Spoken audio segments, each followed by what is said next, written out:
자, 오늘부터는 구원 얻는 믿음이란 무엇인가 라는 제목의 이 책자, 바로 이 책자인데, 요즘 나오는 것은 요거와 좀 다르게 나오죠. 요건 옛날에 이게 언제 나왔느냐 하면은 1993년도 1993년도면은 몇 년 전입니까? 30년 더 됐네요. 제가 이걸 구입한 횟수가 1998년도 그때 구입한 책인데, 그때 읽어보고 제가 상당히 그래도 인상적인 책이다라는 느낌을 받았고, 그래서 이렇게 갖고 있다가 이왕이면 요번에 존 메가더 목사님이 지난번에 소천하셨기 때문에 그분을 더 한번 생각해보는 시간을 가졌으면 좋겠다라는 의미에서 제 이 책을 선정하게 되었습니다. 그리고 사실 이 책을 선정하게 된 그 의미 속에는 또 중요한 의미들이 있지요. 이제 우리가 오늘은 본문을 들어가질 아니하고 추천서와 그 서문 이런 것들을 좀 보려고 합니다. 왜냐하면 그것만 보아도 이 책이 무엇을 말씀하는지를 짐작은 할 수 있어요. 이 책은 그런 내용들을 말하고 있구나, 이렇게 이제 짐작할 수가 있는데, 그래서 오늘은 추천서 그리고 서문 이런 것들을 우리 함께 보려고 합니다. 자, 구원 얻는 믿음이란 무엇인가? 제목에 그렇게 되어 있습니다. 그런데 우리말은 이제 구원 얻은 믿음이란 무엇인가라고 되어 있지만 원래 제목은 조금 다릅니다. The Gospel According to Jesus 이렇게 되어 있습니다. 이게 무슨 말씀이냐면은 바르게 예수님을 따르는 복음, 뭐 이런 의미예요. 이제 이걸 더 우리 쉽게 말하면 예수님으로 말미암은 복음, 이렇게도 할 수 있죠. 그러니까 정말 예수님으로부터 근거한 그 복음이란 무엇인가, 이제 이런 의미가 되겠죠. 이제 그런 의미에서 한마디로 복음을 좀 제대로 알자 이거거든요. 복음을 제대로 알아야 되겠다라는 의미에서 구원 얻는 믿음이란 무엇인가. 벌써 제목을 이렇게 보면은 그럼 구원 얻는 믿음이 아닌 다른 믿음도 그럼 있을 수 있겠다, 이런 짐작을 하게 되죠. 다른 믿음, 뭔가 잘못된 믿음, 그러나 사람들은 그걸 올바른 믿음이라고 착각하고 있는 그런 것, 이제 이런 것들도 있을 수 있겠다, 이제 우리가 이렇게 생각할 수가 있겠습니다. 그래서 오늘은 이제 서문을 볼 터인데, 먼저 이제 추천의 말이 있습니다. 여기 추천의 말 두 개가 있는데, 하나는 J.I. 패커라고 하는 분이 쓴 거고, 또 하나는 몽고메리 보이스라고 하는 이 두 분이 다 아주 유명하신 분이죠. 그래서 여기 J.I. 패커라고 하는 분은 1926년 영국에서 태어나셔서 2020년 캐나다에서 소천하신 분입니다. 복음주의 신학자이시면서 이분의 가장 유명한 책, 물론 다른 책도 많지만 가장 유명한 책, 하나님을 아는 지식, 저희 집에도 이 책이 있는데 꽤 두꺼워요. 이것보다도 더 두꺼운 책이에요. 그게 하나님을 아는 지식, 이렇게 갖고 이제 나온 책인데, 그 책이 1960년대에 나온 책이 있습니다. 그래서 그런 유명한 책을 쓰신 분인데, 한번 그분이 이 추천의 말을 어떻게 했는지 한번 좀 보고자 합니다. 자, 먼저 마태복음 19장 6절, 이러한즉 이제 둘이 아니요 한 몸이니 그러므로 하나님이 짝지어 주신 것을 사람이 나누지 못할지니라 하시니. 이 말씀, 대개 이 말씀을 언제 사용하느냐 하면은 결혼 주례식 할 때, 남녀가 이제 둘이 하나다, 이제 이런 의미에서, 그리고 함부로 나누지 못한다, 이제 이런 의미에서. 그런데 여기서는 이제 그걸 다른 의미에 적용을 했어요. 자, 어떻게 적용했는지 보십시오. 제가 이제 먼저 쭉 읽고 이제 여러분들에게 같이 설명하는 시간을 갖겠습니다. 하나님이 합한 것을 사람이 나누지 못한다는 말씀은 결혼 이외의 영역에서도 진리이다. 그리스도를 믿는다는 것은 단순히 그리스도에 대한 사실들을 아는 것뿐만 아니라 그분을 개인적으로 신뢰하는 가운데 그분을 예배하고 사랑하며 섬기기 위해 그분께 나아오는 것이다. 따라서 만일 하나님께서 합해 놓으신 이런 것들을 함께 갖추지 못한다면 그것은 기독교를 왜곡하는 것이다. 주님 되심을 인정하는 구원이라는 명칭은 이러한 연합을 지지한다. 자, 이러한 말을 하는 이유는 잘못된 가르침이 다시 유행하려는 조짐, 즉 복음의 진정성을 가리고 있는데 초기 기독교의 잘못된 교리를 가르쳤던 산데마니안주의 그런 조짐, 또 칭의로부터 행위를 제외시켰다. 이게 좀 말이 좀 매끄럽지 않은데 그런 조짐이 무슨 조짐이냐? 칭의에서 행위를 제외시키는 그런 조짐이 이제 있다 이거죠.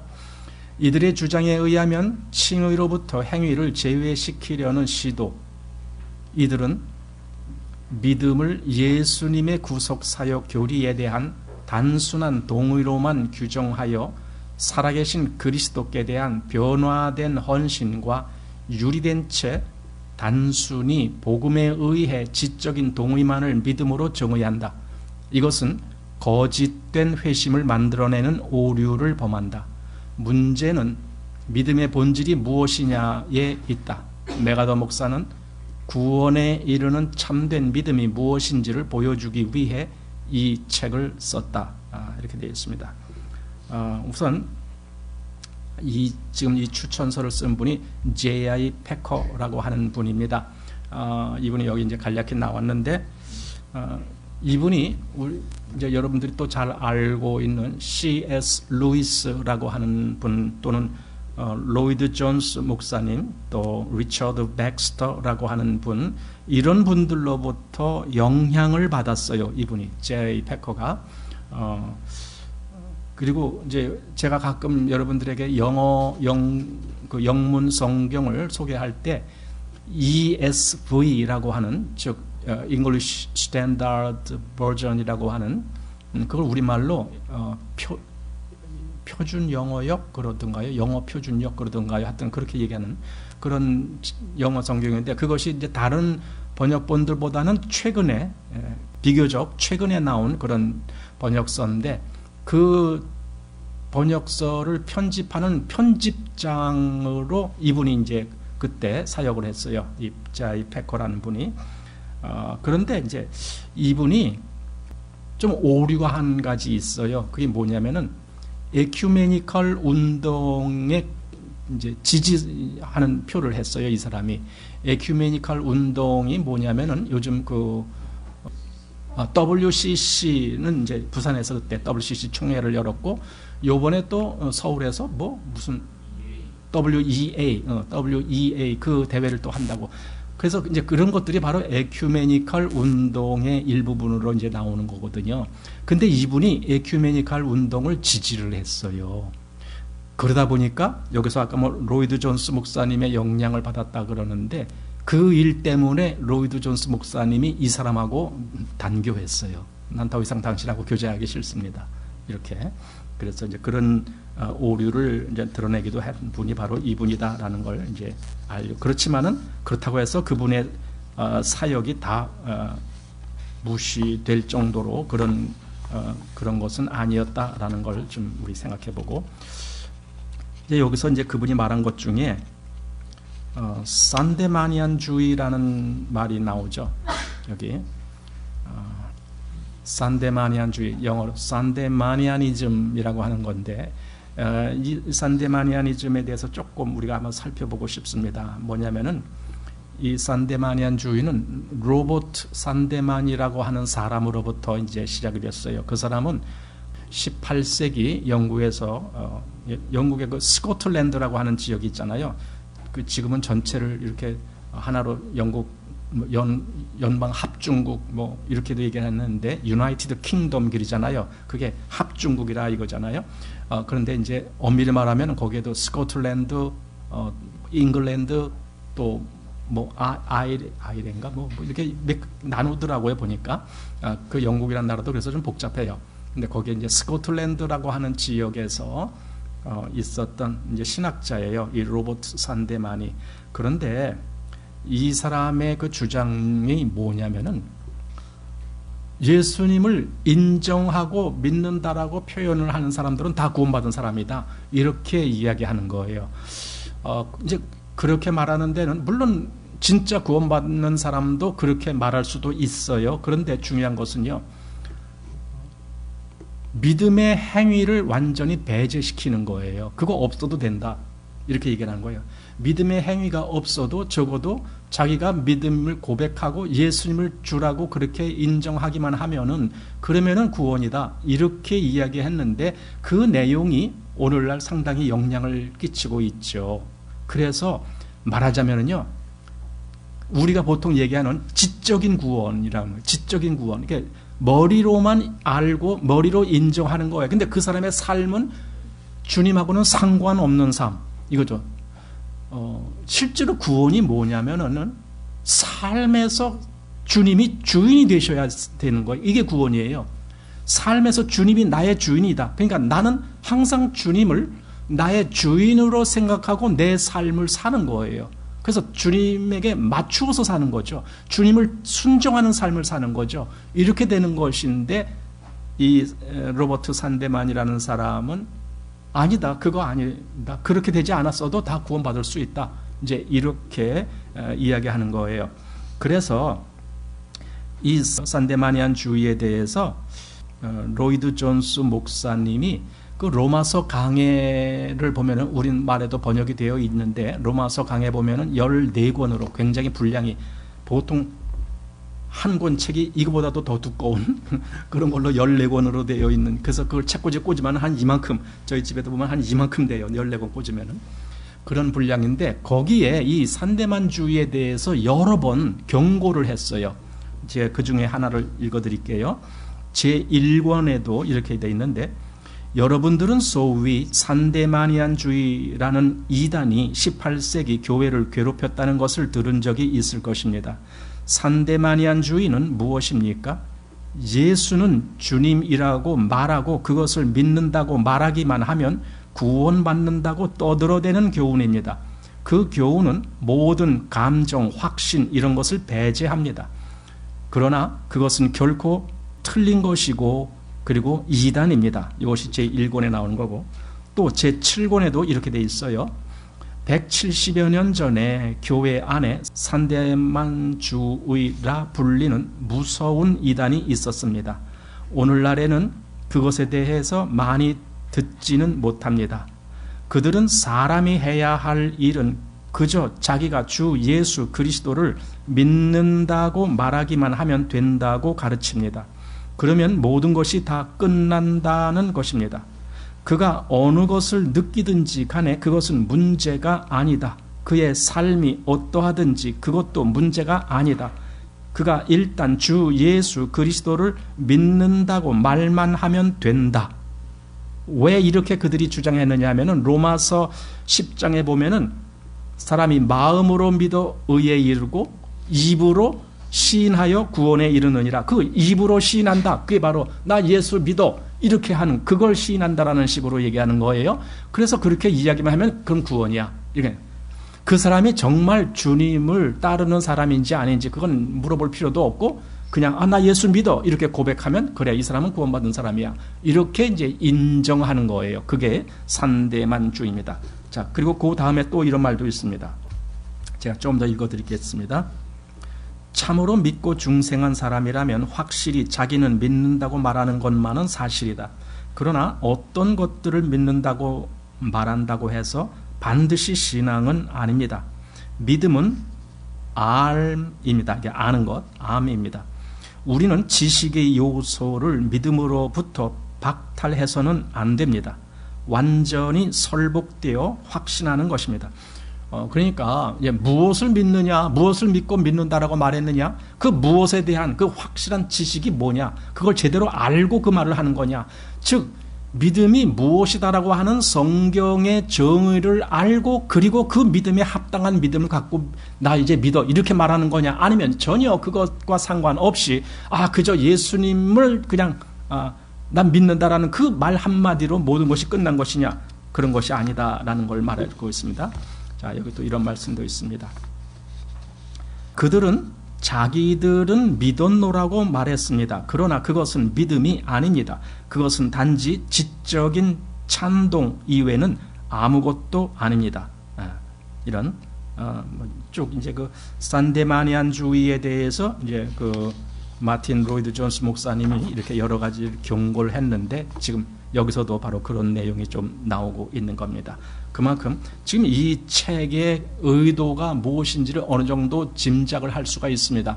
이 책은 지금 그 산데마니안주의와 같이 전혀 행함 또는 삶에 대해서는 관여하지 않고 지적으로 머리로서 무엇을 믿는다라는 그 어떤 표시만으로 자기의 믿음이 전체가 다 완성된 것 같은 그런 말을 하는 사람들이 요즘 많고, 그것 때문에 교회가 한마디로 잘못된 교리에 휩싸여 가고 있는 그런 시대가 되었다. 바로 그런 것을 염려해서 지금 이 책을 썼다라고도 볼 수 있습니다. 자, 그 다음에 이제 두 번째 추천의 말, 여기 제임스 몽고메리라고 하는 사람이 이제 두 번째 추천의 말을 썼는데, 제임스 몽고메리는 이제 1938년에서 2000년까지 사셨던 미국의 목사님이십니다. 이분이 쓴 책이 꽤 많아요. 이분은 성경 강해에 대해서 많이 썼습니다. 제가 갖고 있는 것도 그 유명한 이분이 쓴 책 중에 에베소서 강해가 있는데 두 권으로 되어 있는데 아주 굉장히 유명한 책이고, 또 이분은 창세기, 요한복음, 로마서, 요한일서 이런 것들을 강해로 쓰신 분입니다. 그래서 현대 교회에서 이분을 굉장히 잘 보고 있는데, 이분이 여기 추천서를 이렇게 썼습니다. 자, 여기도 그냥 전체를 읽고 그리고 잠깐 교제하겠습니다. 자, 이 책에서 메가도 목사는 믿음에 관한 표면적인 문제가 아닌 가장 핵심적인 문제, 즉 그리스도인이 된다는 것은 무엇을 의미하는가 하는 문제를 다루고 있다. 이 문제야말로 현대 미국의 복음주의적 기독교계가 안고 있는 최대 약점이라고 생각된다. 이 약점, 즉 이 오류의 본질은 주님 되신 예수 그리스도를 따르지 않고서도 그리스도인이 될 수 있다는 데 있다. 이런 견해는 복음을 단지 그리스도께서 죄인들을 위하여 죽으셨다는 사실에만 국한시키며 죄인들에 대해서도 단지 이 사실에 지적으로 동의할 것만을 요구한다. 이런 견해는 믿음에 대한 극도의 왜곡이며 단지 입으로만 복음에 동의하는 수많은 사람들에게 거짓된 평안을 약속한다. 따라서 이들은 축소된 기독교를 믿고 있을 뿐이며 참된 하나님의 가족은 아니다. 물론 이 심각한 오류에 빠진 사람들의 동기는 순수했다. 그들은 예수 그리스도를 믿음으로 말미암아 은혜로 의롭게 된다는 복음의 순수성을 보존하고 싶었던 것이다. 그들은 믿음의 행위를 더하는 것은 거짓된 복음임을 잘 알았으며 따라서 마땅히 그러한 이단적 사상을 피해야 한다고 생각했던 것이다. 그러나 그들의 행위는 엄밀히 말해서 복음을 수호하는 것이 아니다. 오히려 그들은 복음을 왜곡시켰으며 심지어 어떤 면에서는 복음을 심하게 무너뜨렸다.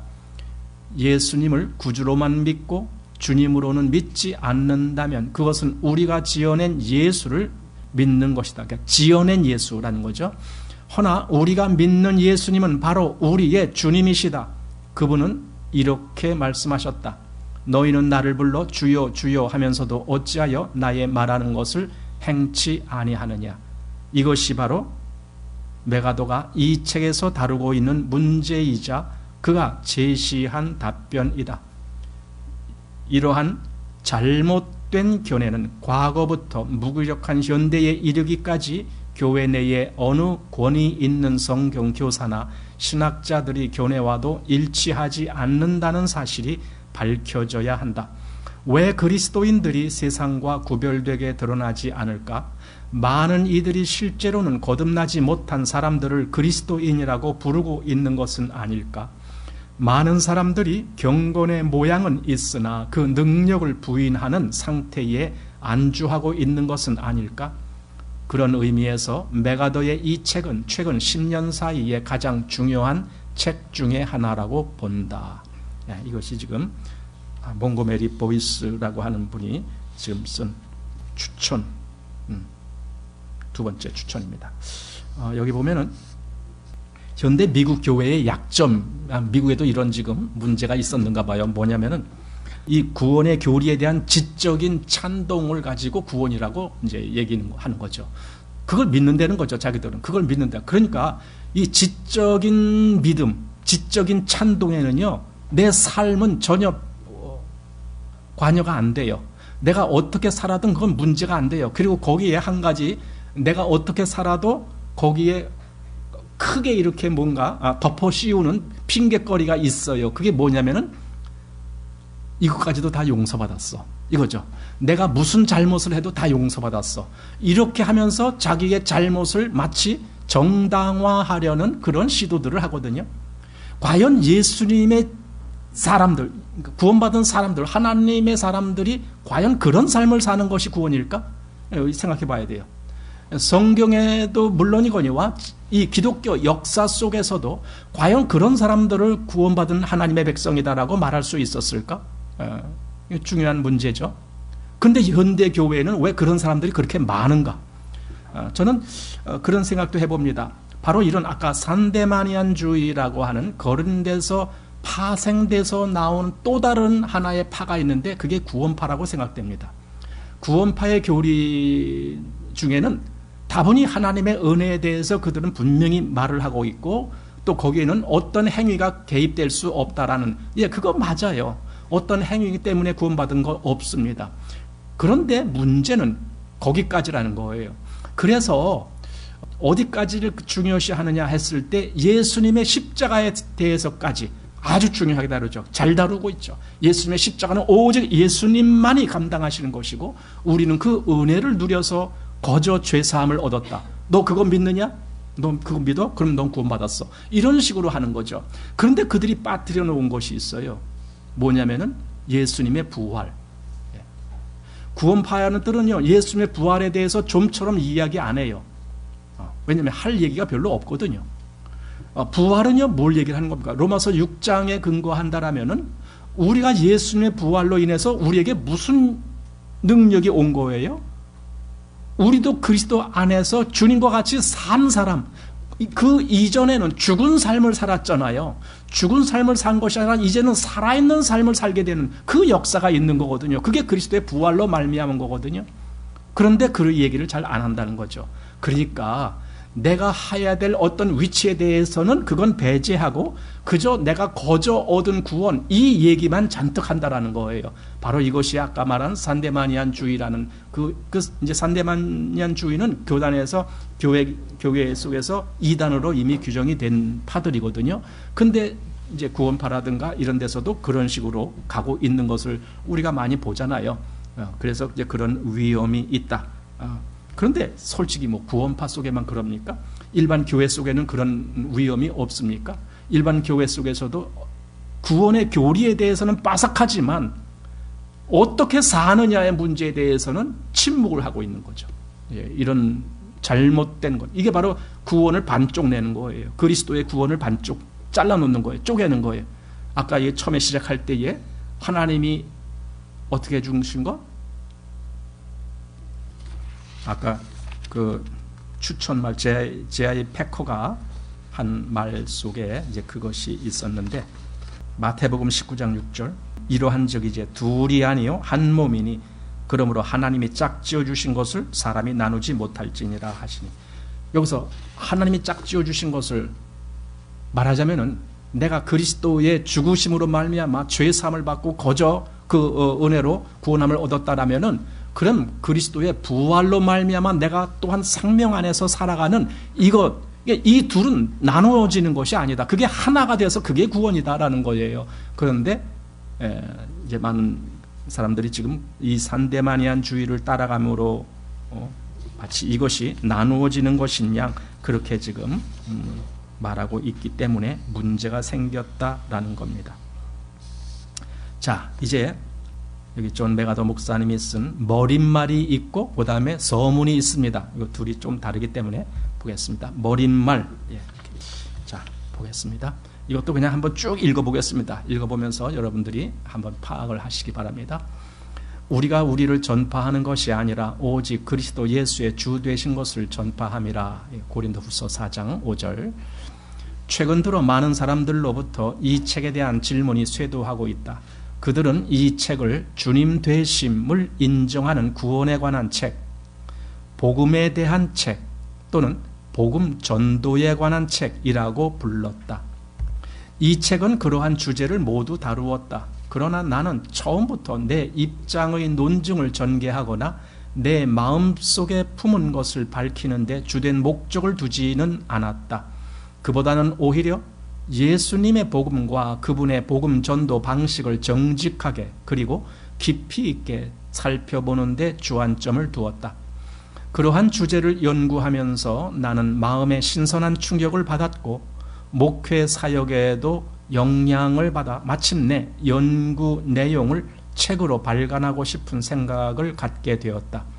그 생각을 실행에 옮기기는 했지만 많은 염려와 두려움이 있었다. 왜냐하면 어떤 이들은 나의 의도를 오해할 것이 분명하기 때문이다. 어떤 사람들은 내가 행위로 얻는 구원을 가르쳤다고 비난할 것이다. 바로 이게 이제 오해라는 거죠. 그러나 지금 이 순간 분명히 말해두지만 구원은 하나님의 주권적인 은혜, 오직 은혜로만 가능하다. 구원 얻는 믿음, 회개, 헌신, 그리고 순종은 모두 구원받은 사람들이 마음속에 계신 성령의 사역에 의해서만 가능한 신적인 일들이다. 나는 구원받기 이전에 의로운 행위가 구원에 필요하다거나 부분적으로 역할을 담당한다고 가르친 적이 결코 없다. 그러나 내가 분명하게 믿는 것은 참으로 구원받은 신자는 자신의 삶 속에서 반드시 의로운 행위를 나타낸다는 사실이다. 구원 사역에는 결코 인간의 행위가 게재되지 않는다. 그러나 하나님의 구원 사역은 그 사람의 뜻, 의지, 소원, 그리고 태도를 바꾸어 놓으며 따라서 필연적으로 성령의 열매를 맺게 된다. 하나님의 구원 사역에서 가장 핵심적인 요소는 그의 의지가 하나님을 사랑하도록 변화된다는 점이다. 다시 말해서 구원은 뿌리를 만들어주며 이 뿌리는 반드시 열매를 맺게 한다. 어떤 이들은 이렇게 생각할지도 모른다.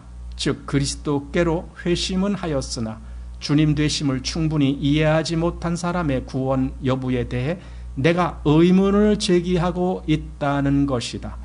이게 뭔 말이냐면은 지금 여기 로이드 존스 목사님이 얘기한 것처럼 정말 은혜로 구원받았다라고 해도 그가 어떻게 그리스도인으로서의 삶을 사느냐라는 이런 문제. 그런데 어떤 사람은 그가 혹 신앙적으로 어려서 그런 어떻게 사느냐의 문제에 깊이 성장하지 못할 수도 있는데 그럼 그런 사람들은 그럼 구원 못 받은 사람들이냐 이제 그 얘기죠. 내가 혹 그런 사람들을 구원 못 받은 사람이라고 그렇게 매도하는 것처럼 그렇게 나를 오해하지 말아라 이거예요. 나는 그런 적이 없다. 지금 그 얘기입니다.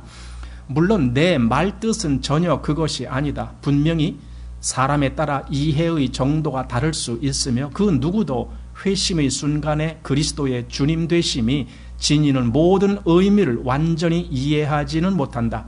그러나 그와 마찬가지로 구원받은 신자가 그리스도께 순종하고 싶은 마음이 없거나 의식적으로 그리스도의 주님 되심에 대해 반기를 드는 일도 있을 수 없다고 생각한다. 그러니까 진짜 구원받은 사람이라면 여기 말한 대로 의식적으로 주님께 반기를 든다거나 또 그리스도께 순종하고 싶은 마음이 없는 그런 구원은 없다라는 거죠. 그건 될 수가 없다라는 거죠. 자, 참된 구원의 표지는 마음의 변화에 있다. 즉 그리스도의 주님 되심을 인식할 때마다 이에 반응해야 한다는 책임감을 느낀다는 것이다. 오늘날 복음 전도 시에 전해지는 복음의 내용들을 고려해 볼 때 주님 되심을 인정하는 구원이라고 알려진 이 문제를 특별히 언급하지 않고는 구원에 대해 올바로 가르칠 수 없다고 생각된다. 오늘날 교회가 직면하고 있는 문제 가운데 이것보다 더 심각한 것은 없다. 따라서 우리는 이런 질문을 해봐야 한다. 복음이란 무엇인가? 구원받기 위해서는 반드시 그리스도를 구주와 주님으로 받아들여야만 하는가? 구원 얻는 믿음이란 무엇인가? 어떻게 사람들을 그리스도께 초청해야 하는가? 구원이란 무엇인가? 이런 질문들, 바로 그런 것에 대한 해답을 주는 것이 이 책이죠. 여기서 두 번째, 구원받기 위해서는 반드시 그리스도를 구주와 주님으로, 요게 둘이 다른 거예요. 구주라는 것은 나를 구원해 주시는 분, 그게 구주라는 것이고, 주님이라는 것은 나의 주인 되셔서 내 모든 삶의 주인이 되시는 분, 이것이 주님이란 뜻입니다. 이제 우리말에는 똑같이 이렇게 주자가 들어가다 보니까 이게 둘이 같이 혼용되는 것으로 착각하는데 이 뜻이 전혀 다릅니다. 여기서 그게 중요한 이유는 그리스도를 구주로 받아들이는 것은 아까 말한 그 이단에 있는 그 산데마니안주의자들도 그들도 이거는 가능해요. 그들도 그리스도를 구주로 받아들여요. 그러나 문제는 그리스도가 나의 주님이신가 이거죠. 사실 예수님의 12 제자 중에서 예수님을 주님이라고 한 번도 이야기해 보지 않은 제자가 있죠. 누굴까요? 예, 가룟 유다예요. 가룟 유다는 항상 예수님을 선생이요 이렇게 불러요. 선생이요. 주님이라고 부르질 않아요. 그러나 다른 제자들은 예수님을 주님이라고 부르죠. 그러니까 바로 그것이 다른 겁니다. 그러니까 구주와 그리고 주님으로서 받아들이는 바로 이 문제가 여기 이제 이 책의 중요한 주제거리가 된다라는 겁니다. 여기 아까 앞에서 여기 중간에 구원 얻는 믿음, 또 회개, 또 헌신, 그리고 순종, 이게 구원받은 사람들이 마음속에 계신 성령의 사역에 의해서 이 역사가 일어나는 거예요. 여러분, 구원받은 사람은 나 구원받았어 라는 명목을 내세우고 자기 삶은 옛날과 똑같은 삶을 살 수가 있을까요? 그게 구원일까요? 과연 하나님이 그런 구원을 위해서 당신의 독생자를 죽음에 내어주게 하셨을까요? 아니에요. 진짜 하나님이 원하시는 것은 내 전체가 구원받는 거예요. 나의 그 마음속에서 믿음으로 내 영이 구원받을 뿐더러 내 삶 자체가 구원받은 삶이 나오도록 하는 것. 왜냐하면 그것이 하나님 나라를 이루는 것이기 때문에 바로 그렇게 하려고 우리를 구원하신 거거든요. 그러니까 이 둘은 결코 분리될 수가 없는 거예요. 그리고 또 하나 성령의 열매라는 것. 여러분 어떻게 생각하세요? 성령의 열매, 사랑과 희락과 화평과 자비와 양선과 충성과 온유와 절제, 뭐 하나 빠진 것 같은데 뭐 하나 빠졌어요. 이거 9가지잖아요. 근데 그것이 정말 우리가 정말 필요하고 정말 나와야 되는 것이다 이렇게 여겨집니까? 그런 거 있으면 좋지만 뭐 없어도 괜찮아 이렇게 여겨집니까? 어떻게 여겨집니까? 그게 성령의 열매라고 한다면, 성령께서 나를 구원시켜 주셨다면 당연히 그 열매가 나와야 돼요. 왜냐하면 성령의 열매니까. 내가 노력을 해서 그렇게 될 수도 있고 안 될 수도 있어 이렇게 말한다라면은 그건 뭐 사람에 따라서 차이가 있을 수 있겠지만은, 그러나 그게 성령의 열매라고 지금 성경을 말씀하고 있거든요. 그렇다면은 내가 구원받은 것도 성령님이 나를 구원하게 하셨는데 내가 그 성령의 열매가 없다? 없어도 된다? 이건 성령님이 쪼개지는 거잖아요. 그건 말이 안 되는 거죠. 바로 그런 문제, 바로 그런 것들이 여기서 이제 다루어져야 될 그런 문제다라는 겁니다. 그래서 이제 우리가 아까 이제 마지막에 질문 몇 가지를 하겠다라고 했죠. 이런 복음이란 무엇인가, 또 뭐 구원이란 무엇인가, 뭐 이런 여러 가지 질문이 있는데 여러분들은 어떠셔요? 이 질문을 딱 보면서 그래 나 그 정도 다 알아 이렇게 생각되시진 않습니까? 혹시 다 알아 이렇게 다 알아. 정말 다 아는지 못 아는지는 이 책의 끝에 가서 그때 대답을 해보셔야 될 겁니다. 이 책을 우리가 다 다루고 내가 정말 복음이 뭔지를 알았는가, 내가 정말 구원이 뭔지를 알았는가, 또 구원 얻는 믿음이 뭔 줄 알았는가, 이런 것들을 그때 가서 한번 답해 보시길 바랍니다. 지금은 다 알았다라고 말을 해도 조금 참으시고 우리가 한번 끝까지 이걸 가보시면 좋겠습니다.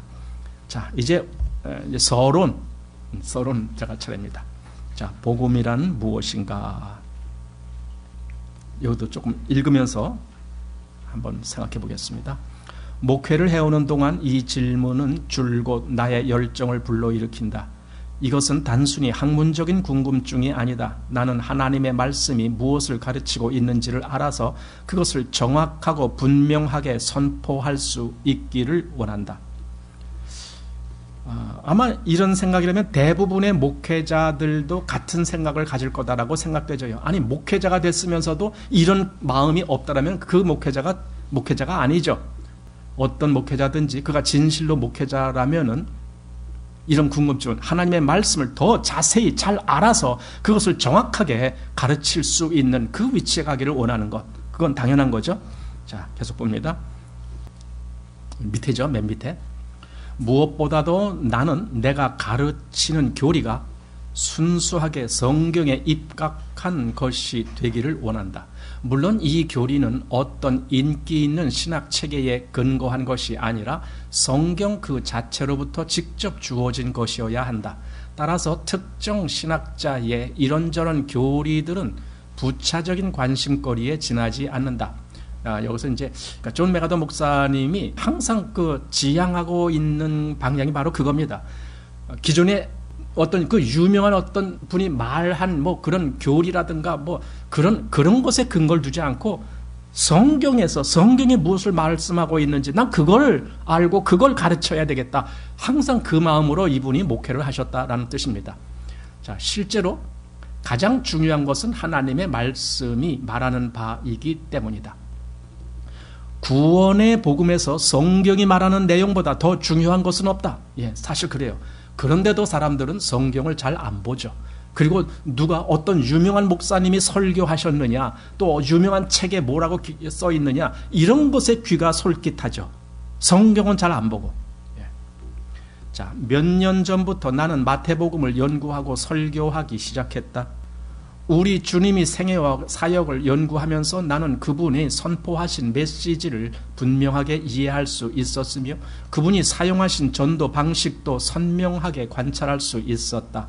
또한 예수님의 복음이 모든 신약 성경 가르침의 기반이 된다는 것도 알게 되었다. 예수님의 복음의 조명으로 선지서를 보아 나가자 어렵게 생각되었던 많은 본문들이 한층 더 분명하게 이해되었다. 그렇죠. 우리도 이런 말씀을 제가 종종 해드리는데 뭐냐면 구약 성경을 해석하는 데 있어서 그것이 예수님으로 해석이 되어야 돼요. 예수님을 통해서 예수 안에서 예수님으로 말미암아 그 조명을 받는 그 사람이 구약을 볼 때는 달리 보이는 거예요. 본질이 보인다는 거죠. 본질. 그래서 여기 지금 예수님의 복음이 모든 신약 성경의 가르침의 기반이다. 예수님의 복음, 이 책 제목이 아까 우리가 앞에서 본 대로 The Gospel According to Jesus 이렇게 돼 있잖아요. 그러니까 예수님에 따르는 복음 뭐 이런 내용이지만 의역을 한다면 예수님의 복음이다라고 할 수가 있어요. 바로 그 내용입니다. 그게 바로 이 책의 제목입니다. 예수님으로부터 말미암은 복음 또는 예수님께 근거를 둔 복음, 바로 그겁니다. 자, 이 책은 7년에 걸친 복음서에 대한 연구를 통해 생겨났다. 책을 한 권 쓰는데 7년이 걸렸대요. 대단하죠? 자, 예수님이 가르치신 복음에 몰입하는 중에 나는 오늘날 대부분의 복음 전도, 즉 증거하는 일과 설교하는 모든 일에서 성경적이며 균형 잡힌 방식으로 진행되지 못하고 있음을 분명히 알게 되었다. 뭔가 잘못된 것이 지금 교회 속에 많다. 지금 그 얘기잖아요. 아마 여러분들도 느끼고 있는 것일 겁니다. 자, 예수님의 공생의 사역과 질문자들을 다루시는 방식들을 검토하면 할수록 우리 시대의 복음 전도 방식이나 내용이 더욱 염려되었다. 오늘날 선포되는 메시지는 많은 경우에 예수님이 말씀하신 복음이 아니다. 이거죠. 그러니까 예수님이 말씀하신 복음, 바로 이것도 역시 이 책의 제목에 해당되는 말이잖아요. 근데 오늘날에는 그게 아니다. 다른 말들을 너무 많이 한다. 다른 말들을. 자, 오늘날 유행하는 복음은 죄인들로 하여금 그릇된 희망을 갖게 한다. 이 복음은 그들에게 하나님께 반역하는 생활을 계속하면서도 영생을 얻을 수 있다고 약속한다. 어떻게? 그거 너 알아? 너 그거 믿어? 예, 믿어요. 그러면 됐어. 이렇게 하기 때문에 그렇다는 거예요. 실제로 이런 복음은 예수님을 구주로 고백하도록 사람들을 부추기는 반면, 여기 이제 구주, 나를 구원해 주시는 구원주야, 이렇게는 하게 한다. 그런데 반면에 뭐라고요? 주님이신 그분께 복종하는 것은 나중으로 미루게 한다. 그러니까 예수님이 나를 구원해 주신 구원주야, 이렇게 말할 때는 그래, 나 그거 믿어 하고 구원받았다라고 말하지만은 주님이 나의 주님이시다라고 말할 때는 그분께 복종해야 될 위치에 있게 되는 거예요. 왜? 그분이 주인이시니까. 바로 근데 그건 싫은 거예요. 그러니까 주님께 복종하기는 싫으면서도 구원은 받았다라고 말하고 싶은 거예요. 이게 오늘날 모순된 구원입니다. 근데 그런 사람이 많죠. 요즘 너무 많아요. 전혀 주님께 복종할 마음은 없으면서도 자기는 구원받았다라고 주장하고 싶은 거죠. 자, 그것은 지옥으로부터의 구원은 약속하긴 하지만 악으로부터의 자유를 보장하지는 않는다. 여기서 악, 즉 죄. 그러니까 지옥에 안 간다라는 그 위안은 그건 좋아하지고 내가 죄에서 나와야 된다라고 하는 그 얘기는 싫은 거예요. 왜냐하면 죄가 즐겁거든요. 여러분, 죄 짓는 게 얼마나 재미있는 줄 아세요? 이 온 세상에 돌아가는 걸 보세요. 재미있는 것 치고 죄 아닌 것이 뭐가 있을 거예요. 거의 다 죄와 연결되어 있잖아요. 그런 걸 너무 좋아하는 거죠. 그러니까 과연 이런 걸 구원이라고 할 수 있겠는가라는 거죠. 자, 또한 이런 복음은 육신의 죄를 즐기고 거룩한 삶을 저버리는 자들에게 거짓된 안전을 제시한다. 그러니까 거짓된 안전. 그래도 너 구원받았어. 이런 거죠. 아니, 주님께 복종하는 그런 마음도 없는데 구원받았어. 그게 이게 구원입니까? 그 구원 아니잖아요. 그러니까 구원이라는 잘못된 가르침, 바로 그게 구원이라는 교리를 인정해서 그 교리를 믿는 것을 구원이라고 하는 것. 이 잘못된 가르침입니다. 진짜 구원은 회개가 나옵니다. 회개라는 것은 내 인생의 기준이 바뀌어지는 거예요.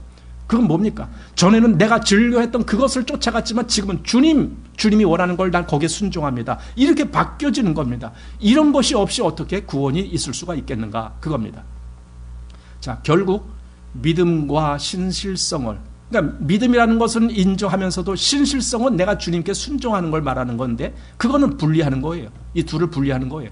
그래서 지적인 동의가 전심으로 진리에 순종하는 것과 똑같은 것이라는 그릇된 인상을 심어준다. 그러니까 지적 동의만 하면은 모든 것이 다 됐다는 거예요. 아닙니다. 전심으로 진리에 순종하는 것, 이건 또 다른 겁니다. 근데 이것도 필요한 거예요. 똑같이. 자, 이렇게 하여 그리스도의 복된 소식이 죄인들에게 도덕적인 삶을 요구하지 않는 겉만 번지르르 해서 쉽게 믿을 수 있는 나쁜 소식으로 전락해버리고 말았다. 이것은 분명히 예수님께서 선포하신 것과 똑같은 메시지가 아니다. 예수님은요, 죄인을 용서하셨어도요, 그냥 용서해주고 끝 아닙니다. 뭐라고 그래요? 그 다음에 다시는 죄를 짓지 말라. 그렇잖아요. 근데 오늘날 과연 그렇게 복음을 전하든가 이거죠. 죄에서 나오는 복음을 전하든가? 아니죠. 그냥 너 지옥 안 가. 이제 됐어. 이런 복음을 전하잖아요. 여러분 어때요? 우리도 그런 영향 받지 않았나요? 그러니까 이걸 분명하게 알고 제대로 우리가 복음으로 가야 되는 거예요. 제대로 된 복음은 주님께 순종하는, 주님을 나의 주님으로 모시는 그런 삶을 살게 되는 거예요. 그렇지 아니한 건 다 가짜예요. 우리 솔직히 말합시다. 주님께 순종되지 아니한 복음, 주님께 순종되지 아니한 구원, 또 순종되지 아니하는 믿음, 가짜예요. 근데 그런 사람들이 우리 교회에도 얼마나 많이 있었는가 생각을 해봅니다. 다행히 주님께서 그런 사람들을 언젠가는 이렇게 또 나가게 하시죠. 저절로. 주님께 순종되기를 거부한 사람들을 나가게 하십니다. 그런 역사가 있습니다. 자, 이 새로운 복음, 사실은 복음이 아닌데도 이렇게 주님께는 순종하지 않아도 그냥 지옥 안 간다는 그런 안위만 주는 복음, 바로 그걸 여기서 말한 거예요. 잘못된 복음인데도 여기서 복음을 썼습니다. 일단 자, 이 새로운 복음 때문에 그리스도인이라고 고백은 하지만 행동에 있어서는 종종 거듭나지 않은 사람들의 반역과 다를 바 없는 자칭 그리스도인의 세대가 형성되기에 이르렀다. 예, 지금 시대가 그렇게 되고 있다. 최근의 통계에 따르면 세계 인구 중 16억 명이 그리스도인이라고 한다. 그리고 이름 있는 여론조사에 의하면 미국인들 중 거의 3분의 1에 해당하는 사람들이 거듭났다고 한다. 이 수요는 수백만의 사람들이 비참하게도 거짓된 복음에 속았음을 분명히 보여준다. 그들의 확신은 지독하게 거짓된 확신이다. 이 존 메가더 목사님이 아주 그 신랄하게 비판한 그런 사람들이 있는데 소위 이제 그 매스컴을 잘 타는 그런 목사들입니다. 그 대표자 중에 하나가 조엘 오스틴 목사 같은 분입니다. 그분은 뭡니까? 하나님의 진노, 죄, 심판, 지옥 이런 얘기는 절대 하면 안 돼. 절대. 너 믿으면 너 축복받고 잘되고 부자되고 늘 이런 얘기. 그런 얘기. 너 말만 믿는다고 말만 하면 하나님께 축복받아. 뭐 이런 얘기.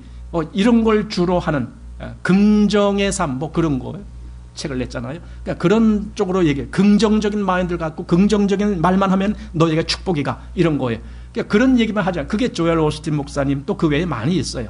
그런 목사님. 근데 이 존 메가더 목사님은 그런 목사님들을 아주 가차없이 비판합니다. 그건 복음 아니다. 이렇게 얘기를 합니다.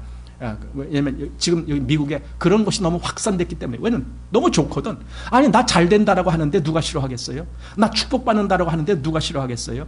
내가 그렇게 열심히 노력 안 하고 내가 열심히 뭐 고생 감내 안 하고 내가 정말 주님께 순종하는 그 어떤 애씀이 아니라 할지라도 나 축복받는다라고 하는데 왜 싫어하겠어요?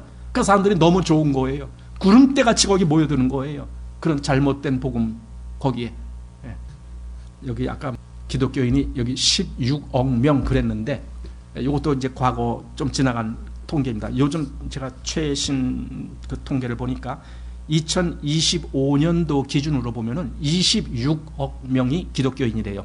그러니까 기독교는 여기 가톨릭도 있고 개신교도 있고 동방정교도 있고 그럼 주로 셋을 얘기하는 겁니다. 더 자지구랬다니만 많겠지만은 우선 가톨릭이 한 3분의 1 정도 전체의 3분의 1 정도 되는가 봐요. 그리고 동방정교하고 개신교가 약 6억 명 정도씩 되는 것 같아요. 그리고 뭐 잡다한 것들이 이렇게 좀 있겠죠. 그런 시대 됩니다. 그러니까 말로는 엄청난 사람들이 기독교인이다라고 하지만 진짜일까 그게? 진짜일까? 우리 항상 그런 의문을 품어야 됩니다. 왜냐하면 거짓이 너무 많으니까. 자, 계속 봅니다. 세상에 대한 교회의 복음 증거 역시 값싼 은혜의 재단에서 희생을 당해왔다. 공공연하게 자행되는 파격적인 부도덕 행위가 이제는 자칭 그리스도인들 가운데서도 비일비재하게 되었다. 비일비재란 말이 뭡니까? 하나 둘이 아니고 아주 많다 그 말이야. 비일비재하게 되었다. 왜 안 그렇겠는가? 하나님의 권위에 복종하지 않고도 영생을 얻을 수 있다는 약속이 거듭나지 못한 자들의 심령을 더욱 불행한 상태로 이끌고 말았다. 이런 이유로 새로운 복음을 받아들인 열정적인 회심자는 자신의 행위가 자신의 영적인 신분과는 전혀 관계가 없다고 생각한다. 심지어 가장 부패하고 타락한 죄와 방탕 가운데 계속 머물 때조차도 그렇게 생각한다. 보세요. 가장 부패하고 타락한 죄와 방탕 가운데 머물러 있을 때조차도 무슨 생각을 하냐? 난 그래도 그리스도인이야. 난 그래도 구원받았어. 이 생각을 한다는 거예요. 여러분 이거 무섭지 않습니까? 내가 하나님을 불순종하는 가운데 있으면서도 난 그래도 하나님을 믿어. 이렇게 말하는 거예요. 얼마나 스스로 모순되는 겁니까? 하나님께 순종하지도 아니하면서 나 하나님을 믿어? 이렇게 말한다는 게. 근데도 본인은 그게 얼마나 잘못됐는지 못 느끼고 있어요. 죄를 저지르면서도 나는 하나님의 사람이야. 이렇게 말한다는 게 그게 얼마나 잘못된 이론인지를 못 느끼고 있어요. 그냥 그렇게 가는 겁니다. 바로 이게 거짓된 속에 있기 때문에 그래요. 자, 앞으로 우리 세대의 교회는 일련의 고약한 추문들과 함께 기억될 것이다. 아마 지금 이 시대에 되어져가는 이런 것들이 정말 고약한 추문들과 함께 그렇게 기억될 그런 것들이다. 지금 교회상에서 그렇게 벌어지고 있다. 자, 매우 유능한 TV 설교자들이 생활 속에서 파렴치한 부패 모습들이 드러나고 있기 때문이다. 실제로 이런 것들이 뉴스에까지 나오잖아요. 우리나라도 나오잖아요. 유명한 목사님들의 그 어떤 그 생활에 있어서의 부패한 모습들. 부패한 것은 크게 세 가지입니다. 하나는 돈, 하나는 여자, 또 하나는 뭐죠? 뭐 또 하나 있는데 하여튼 이렇게 그게 대부분 공통적으로 나타나는 거예요. 예를 들어 우리가 이단이라고 하는 사람들, 그 이단의 그 수장들은요, 이 세 가지가 다 나와요. 그들에게. 이번에도 뭐 누굽니까? 저 하늘궁이라는 거, 저쪽에 가면 있잖아요. 하늘궁이라고. 그 하늘궁 누구죠? 거기 이름이? 허경영이라고 하는 사람인데. 그 사람이 하늘궁. 근데 거기서 어떤 사람의 그 부인이 죽었어요. 지난번 코로나 때. 근데 그때 이제 병원 가면은 살만한 건데도 거기서 못 가게 한 거예요. 안 가도 돼. 여기서 살 수 있어. 그거죠. 허경영 가끔 그런 헛소리 하잖아요. 내가 살릴게. 뭐 이런 거. 살 수 있어. 그래서 병원을 안 갔대. 앰뷸런스 왔어도 그냥 가라 그랬대요. 근데 죽었어요. 근데 그렇다면은, 내가 잘못해서 조금 죽게 했는데, 내가 잘못했네. 이렇게 하면 그래도 좀 낫잖아요. 그 뭐라고 했느냐. 그 남편에게 뭐 36억 원을 줄 테니까 잠자코 있어라. 그랬다는 거예요. 그러면서 10억 원을 선금으로 줬대요. 10억 원을. 근데 아직도 26억 원이 남았는데 그건 안 줬대요. 이제 그렇게 하다 보니까 이제 이 남편이 왜 26억 원을 안 줘? 빨리 줘. 그랬더니 거기서 뭐 어떻게 하든지 하여튼 그거 가지고 이제 지금 소송전에 들어갔어요. 26억 원 때문에. 그런 사람들은 아니 도대체 돈이 얼마나 많길래 그러고 있어. 그러니까 이렇게 무슨 이단들의 그 교주들이 대부분 거기에 돈 그리고 여자 관계 뭐 JMS나 또는 심지어는 그 할아버지 같은 누구예요? 이만희 같은 사람들도 여자 관계가 아주 복잡해. 젊었을 때 그 여자 관계 그런 거 다 나와 있어요. 실제로 그때 그 여자가 거기서 나와갖고 다 실토를 했잖아요. 아주 예쁘게 생긴 여자죠. 그러니까 이만희도 혹할 수밖에 없는 그런 여자들. 그런 관계 뭐 이런 거. 여기 TV 설교자들의 생활 속에 파렴치한 부패 모습들이 드러나고 있기 때문이다. 그렇죠. 자, 무엇보다도 고통스러운 것은 대부분의 그리스도인들이 그들을 늑대나 양무리 속으로 가만히 들어온 거짓 목자로 보지 않고 도리어 자신들과 같은 편이라고 생각한다는 사실이다. 자기들의 선생이라고 생각하는 거예요. 계속. 그 잘못된 엉터리를 증거하고 있는데도 불구하고 그들을 신봉하고 있다는 거예요. 아니 JMS가 감옥에 그 감옥에 왜 들어갔어요? 그가 그 많은 여자들과의 관계 때문에 감옥에 들어갔는데도 감옥에 있는데도 많은 여자들이 또 면회를 가요. 참 웃기는 세상이죠. 자, 간음, 혼외정사, 동성연애, 사기 그리고 모든 끔찍한 추태를 일삼는 자들을 도대체 우리가 왜 진실로 거듭난 사람이라고 생각해야 하는가? 당연히 그건 아니다라고 딱 찍어낼 수 있어야 되죠. 근데 왜 그걸 못하느냐 이거죠. 사람이 그만큼 거짓됐기 때문에 그래요. 자, 그러나 이 시대의 그리스도인들은 바로 그렇게 생각하도록 가르침을 받아왔다. 그러니까 그렇게 돼도 괜찮다라는 그런 안심을 갖고 있는 거예요. 자, 그들은 구원을 얻는 유일한 근거가 그리스도에 대한 몇 가지 기본적인 사실들을 알고 믿는 데 있다고 들어왔다. 저도요, 사실 설교자로서 두려운 게 그거예요. 제가 복음 설교를 하면은 그 복음 몇 가지만을 듣고 자기는 구원받았다라고 생각하면서 그 다음에 전혀 자기의 삶이 변화되지 아니하는 것. 계속 자기는 죄 가운데 있는 것. 계속 자기는 자기 사욕을 추구하는 것. 이런 가운데 있으면서도 구원받았다라고 안심할까 봐 저는 그게 두려운 거예요. 그래서 자꾸 설교를 또 다른 설교를 계속 하면서 이 설교도 듣고 저 설교도 듣고 계속 비교하게 만들죠. 자, 그들은 애당초 순종은 하든지 안 하든지 자유라고 배운다. 순종과 관계없어. 순종이 아니고 그냥 믿기만 하면 돼. 사실은 믿음 속에 순종도 있어야 그게 올바른 믿음인데 그들은 그 순종을 분리해 놓고 그냥 믿기만 해야 돼. 이건 지적인 찬동을 얘기하는 거거든요. 그것만 있으면 돼. 이렇게 얘기하기 때문에 그래요. 이러한 생각은 논리적으로 다음과 같은 결론에 이르게 된다. 즉 어떤 사람을 참된 신자로 받아들이느냐 마느냐를 결정하는 데는 단 한 번의 신앙 고백이 그의 생활 태도에서 지속적으로 드러나는 증거보다 더 확실한 증거가 된다는 것이다. 바로 이거죠. 단 한 번의 신앙 고백, 즉 지적인 동의, 그래요? 나 이제 믿어요. 이런 거죠.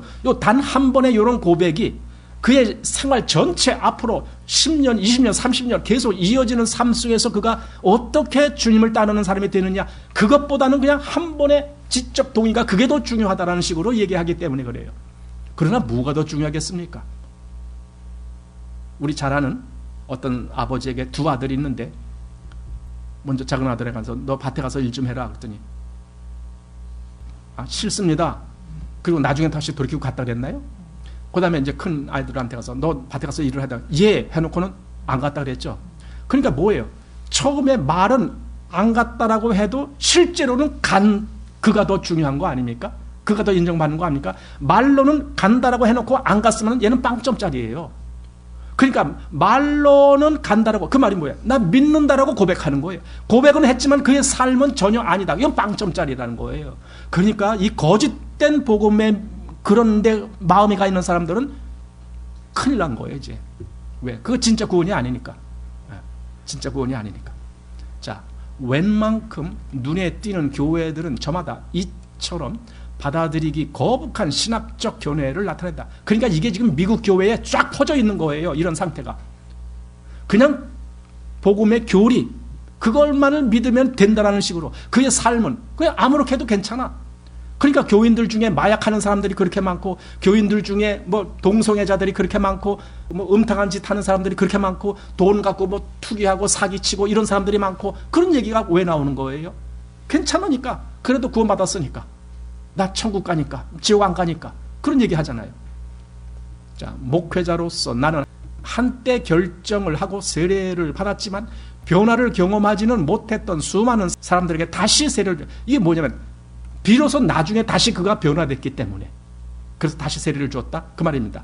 그들은 나중에야 참된 회심을 하게 되어 참된 구원의 표시로서 다시 세례를 요청하였던 것이다. 이렇게 되는 거죠.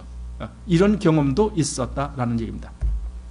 무엇보다도 복음을 완전하게 재검토하는 것이 필요하다. 따라서 우리는 신약 성경 전체가 구원에 대해 말하고 있는 기본적인 사실, 즉 예수님이 선포하신 복음으로 돌아가야만 한다. 그렇게 된다면 여러분은 아마도 예수님의 메시지가 여러분이 전도 세미나에서 배운 바와 엄청나게 다르다는 사실에 놀라지 않을 수 없을 것이다. 그러니까 진짜 중요한 것은 성경에서 진짜 예수님이 전한 복음, 바로 거기로 가야 된다 이거죠. 거기로. 그러나 일반적으로 무슨 뭐 복음 전도 세미나니 뭐니 이런 뭐 집회니 뭐니 이런 데서 말하는 것은 엉터리가 너무 많다 이거죠. 제가 이 책을 쓴 목적은 예수님의 주요 복음 전도 사건과 구원받는 법에 대한 예수님의 가르침을 다루고 있는 성경 본문을 충분하게 고찰하는 데 있다. 우리는 이 책에서 다음과 같은 일련의 질문들에 대해 탐구하게 될 것이다. 자, 그리고 이제 질문. 예수님은 누구신가? 여기부터 시작하는 거예요. 예수님은 누구신가? 또 예수님이 복음을 선포하실 때 죄인들은 그분을 어떤 존재로 이해하고 받아들였는가? 이거 상당히 중요합니다. 왜냐하면 우리의 입장하고 비교하기 때문에. 그러니까 예수님의 복음을 선포하실 때 죄인들이 그분을 어떤 식으로 받아들였느냐 이거죠. 예수님을 어떤 존재로. 자, 무엇이 구원 얻는 믿음인가? 영혼을 구원하는 행위는 어떤 것들이 수반되는가? 이 질문들은 단편적인 신학 이론에 관한 것이 아니다. 오히려 그 질문들은 그리스도를 믿는 신자로서 우리가 확실히 인정하고 선언해야 할 내용과 관계되는 기본적인 물음이다. 그리스도의 복음과 다른 복음의 차이는 결국 축복받은 자와 저주받은 자의 차이이며, 또한 참된 교회와 이단, 그리고 진리와 거짓말의 차이이다. 우리가 전하는 복음은 내용에 따라 사람들을 믿음의 가정으로 이끌 수도 있고 사단의 집으로 이끌 수도 있다. 갈라디아서 1장 6절에서 8절, 그리스도의 복음을 왜곡하는 자들에 대한 저주를 말하고 있다. 거기 저주를 받을지어다 그러잖아요. 내가 너에게 전한 복음 외에 다른 복음을 전하면 저주를 받을지어다. 바로 그 말입니다. 자, 그것은 또한 구원의 복음을 함부로 변경하거나 어떤 형태로든 복음을 왜곡시키려는 사람들에 대한 엄중한 경고의 말씀이기도 하다. 나는 이 성경 복음을 염두에 둔 이상 복음에 대한 연구를 가볍게 취급할 수가 없었다. 수년 동안 이 주제에 대해 생각하고 복음에 대한 혼동들을 바라보면서 더 이상 잠자코 있을 수가 없었다. 구원의 교리야말로 우리가 가르치는 것에 기반이 되기 때문이다. 먼저 복음을 올바로 전하지 않고는 결코 회중에게 생명의 길을 확신 있게 제시할 수가 없는 것이다. 나는 이 연구가 또 하나의 혼란된 목소리로 끝나지 않게 되기를 기도한다. 또한 우리 모두가 영원한 복음을 분명하고 정확하게 이해하는 면에서 이 연구가 올바른 하나의 징검다리가 되기를 바란다. 나는 개인적으로 예수님께서 가르치신 복음을 온전히 깨닫기를 원하며 그리하여 생명의 말씀을 더욱 충실하고 효과적으로 전달하는 사람이 되기를 바란다 라면서 이제 이렇게 해서 서문을 일단 썼습니다. 그러면서 이제 목차만 보겠습니다. 목차를 보면은 5부로 되어 있는데 1부는 오늘날 전해지는 복음의 실상, 과연 그게 좋은 소식인가 나쁜 소식인가. 그러니까 오늘날 잘못된 복음이 너무 많이 흥황되고 있기 때문에 바로 그런 두려움이죠. 자, 2부 예수님이 선포하신 복음 해서 새로운 출생, 또 참된 예배, 또 죄인은 받아주시나 의인은 거절하심, 그리고 소경의 눈을 뜨게 하심, 열렬한 마음으로 찾아온 자에게 도전을 던지심, 잃어버린 자를 찾아 구원하심, 완악한 마음을 책망하시는 예수님, 쉬운 멍에를 주시는 예수님, 그리고 3부 예수님이 예증하신 복음 해서 마음밭, 또 곡식과 가라지, 천국이라는 보화, 먼저 된 자와 나중된 자, 잃은 자와 찾은 자, 그리고 4부 예수님이 복음에 붙이신 단서, 회개로 부르심, 그 다음에 믿음의 본질, 또 구원의 길, 심판의 확실성, 제자가 치러야 할 값, 그리고 그리스도의 주님 되심. 그리고 5부는 부록인데 사도들이 전한 복음, 그리고 역대 기독교가 전한 복음, 과연 그런 것들 지금 우리가 말하는 것과 일치가 되는가라는 것을 지금 얘기하고 있습니다. 여기서 이제 우리가 생각해 봐야 될 것은 지금 이 책이 말하고자 하는 그 의도 속에서 하나님을 믿는다는 사람은 오늘날 많아요. 하나님을 믿는다는 사람은 많은데 하나님을 순종한다라는 사람은 많지 않아요. 아마 여러분들도 느낄 겁니다. 하나님을 믿는다는 사람은 너무 많아요. 근데 하나님을 순종한다라고 하는 사람 얼마나 보기 힘들어요? 사실은 이게 하나가 되어야 되거든요. 믿는다는 것과 순종한다라는 것은 하나를 얘기하는 거예요. 그런데도 오늘날은 이 둘 차이가 너무 나는 거예요. 이게 뭔가 잘못된 거죠. 또 여기서 중요한 어떤 하나를 보게 되는데 지금 여기서 말하고자 하는 것은 행위가 없는 믿음이 과연 믿음이냐라는 문제예요. 행위가 없는 믿음을 믿음이라고 할 수 있느냐. 그러니까 행위를 중요시하게 여기는 나머지 또 다른 오류로 빠지는 것이 율법주의자라는 겁니다. 복음이 과연 율법주의자로 가게 하는 그것이 과연 복음이었던가? 그거 아니거든요. 근데 너무나 지나치게 행위를 강조한 나머지 율법주의를 지향하는 그런 모순에 빠지기도 한다라는 겁니다. 그리고 사실 그렇게 된 사람들도 많습니다. 그러니까 우리는 이런 모든 것들을 경계해서 오직 성경에 따라서 예수님으로 말미암아 나타난 복음, 그 복음을 중심으로 우리의 신앙이 가야 된다라는 사실을 우리가 생각해야 된다라고 말씀드립니다. 자, 이렇게 해서 이제 서론까지 봤습니다. 다음부터는 이제 본문 들어가게 될 겁니다. 마치겠습니다.